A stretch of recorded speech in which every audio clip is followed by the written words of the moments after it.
What's up, guys? This is Kaiser. You're watching me on Super Trainer. I'm back after a very long time of Sam running the show very well.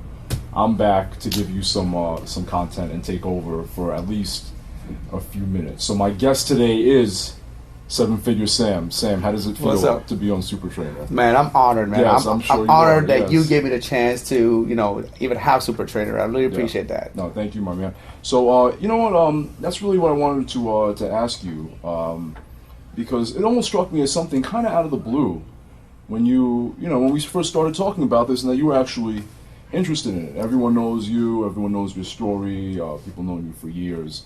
Everyone in the fitness business pretty much, can say they're a friend of yours, and they know that you've had an established offline business that you've added new elements to over the years of boot camps and other places. So that's going well, and this is all offline. So then, why would you want to do something totally different business that keeps you cooped up in an office, having to learn a totally new skill set?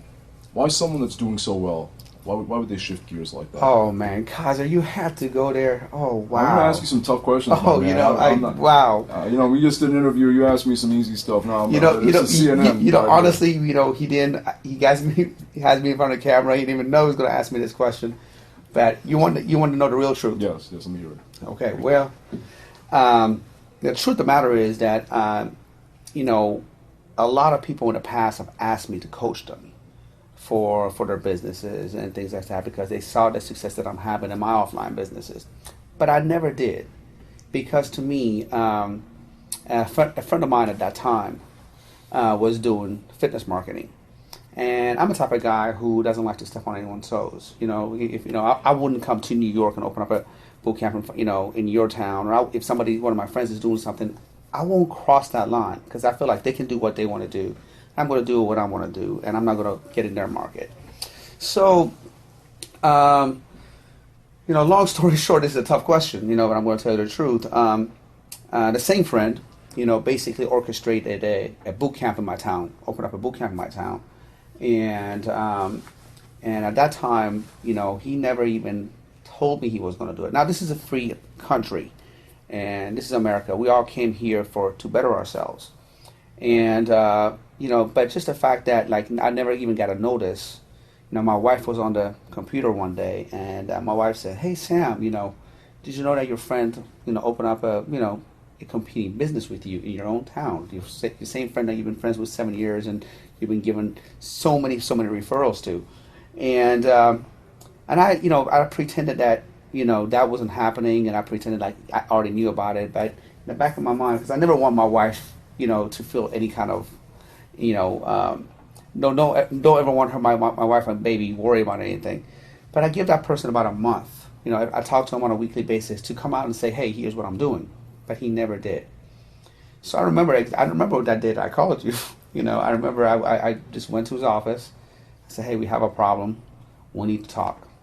And basically we talked, and I asked him, I'm like, "Why didn't you at least tell me? Not that I was going to stop you, this is America, but I would have been, common courtesy and let me know that you're going to open up a competing business in our town."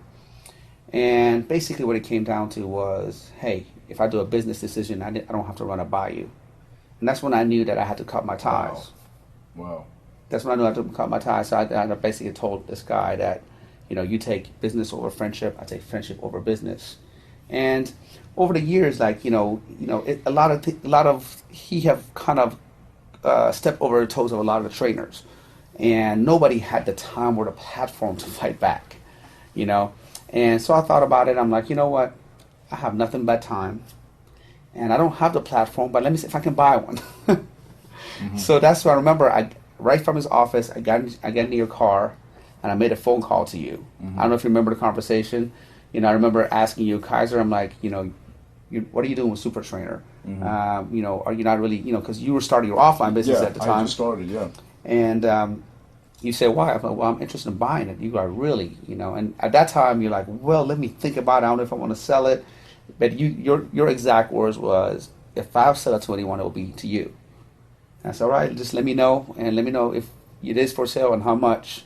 Yeah. And I remember when you said okay the next day or so, and I think you had the money in your account within like 30 minutes. Yes, yes. Yep. So that's Yeah. that's the real story. Yeah, all right, real cool, man. I mean, there's just so many lessons in that. First of all, yeah, you're the only guy. I put a lot of blood and guts into that, and yeah, and you've done amazing, taking it to a totally different level. And we were just talking a little while ago before the cameras were on, just how important treating people good is, and when it really all comes down to that, you can't really bullshit people these days in the social media age. And yeah, for you to be treated like that, and we all know who you were talking about. And it's so funny that you've brought those guys so much business. When I opened my first boot camp, I was a customer of the person that you're talking about, and the reason I became a customer was because you gave him a very, very strong endorsement. Yeah. An endorsement video. I was like, you know what? If Sam is behind these guys for so long, then that's all I need to know. And then for them to stab you in the back right after that, and that's only me. Think of how many people, other people, brought them business. So yeah, it's really a shame. Now, I mean, one of the things that I mean, you know, a feeling of mine is that our motives behind what we do, you know, a lot of times, like on the one hand, you pointed out that you wanted to get back at some of these other guys or whatever for what they did, you know, they didn't do right. But that can't really be the only motive behind something. You know, I feel like there's a lot more to it, and you have a lot more to give. No, absolutely. It wasn't a motivation to, you know, just get back at somebody. It was a motivation that I thought it was just time to stop the BS with the industry. It's time to have a platform, an open platform for everybody to be heard. I remember at times that other fitness marketers would put a blog post up, and if I didn't agree with the post, you know, I politely disagreed. Not in using any foul language, but I politely disagreed, and I stated why I disagreed. You know, and I thought I could open up a dialogue, but literally within seconds, the comment would get deleted. You know, and I couldn't understand why, because, you know, with Super Trainer or with anything, I welcome somebody to argue against me or present a different case, because the dialogue is going to make us both better. You know, and everything that I say, you know, if somebody has a better way of doing it, somebody can show me that it's the wrong way or there's a better way, I'm totally open to it, as long as they put a comment that's, you know, not hurtful to anybody, and then it's an intelligent comment with their real name and with a real website. Because a lot of people sometimes make comments. I mean, here's another thing. If you are going to put a comment on a blog, please use your real name. At least have enough balls to use your real name website. You know, but if you are going to put a comment, you know, I don't erase comments on Super Trainer. Yeah. You know, it's I think that it opens up a dialogue, and it is good, and that's why Super Trainer is open to the industry. I did it for the industry so that, you know, we can all share. You know, people who are actually in the trenches. Yes. You know, people who like yourself, like me, like some of the other guys that are doing really well. We can all share what's going on and what works. Yeah. Yeah, no, I agree. So, I mean, that's really the real motive, and what you're doing is an amazing thing, because for a long time there has only been bullshit out there. Only people that are only in it because they have a coaching business, whereas in your case, you had an established business. Now this is something that you want to do, to serve people, to get through the BS. You know, I feel like, you know, I didn't choose fitness marketing. Fitness marketing chose me. You know, people kept coming to me and asking me, you know, hey, what are you doing in your business, and what can I do, and can I, you know, get coached by you? And it was just time for me to take that on, and it was time for me to make a stand against, you know, what I call controlled blogs or controlled conversation. I mean, in this day and age, I mean, I think one of the first people who learned about that was Dell Computers. You know, pretty soon when their computers were getting, catching on fire, when, you know, you can't quiet people anymore. There is with the social media, with the blogging, with everything like that. You know, sooner or later, people are going to call you out, and people are going to call out the BS. And I thought that was the time. Yeah, and you know, and it's just such a different model to the way that you do it. Like we know the other guys, they'll have an event and then try to hard sell to really pitch the coaching at the end. That'll be the point of the event. The whole thing is orchestrated for that purpose. Whereas in your case, I went to your event last year. I heard you speak. You know, I attended all. I was in and out, but anytime that you went up, I wanted to hear what you had to say. to say. And I don't know if you pitched it or offered the coaching at the end. If you did, I wasn't there. But at the end of the event, I came up to you and I was like, Sam, you know what? I mean, I need your help. One thing I figured out coming here is I need your help. And you're like, sure, my man. Anytime you need some help, just give me a call. I was like, no, I don't want to do it like that.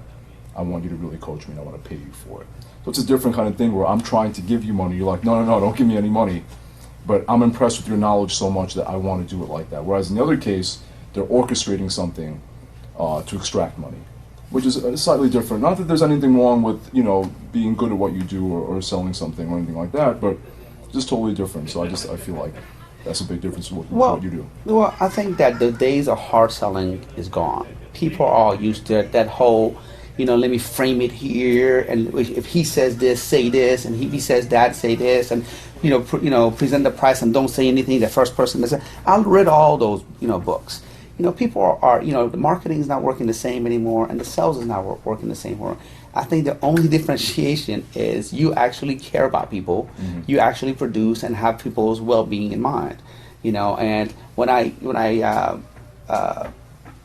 marketed the Weekend with Sam last year, I let people know it's a no pitch event. None. Nobody there went to pitch. I didn't pitch, but I told them if anybody wants it, it's here.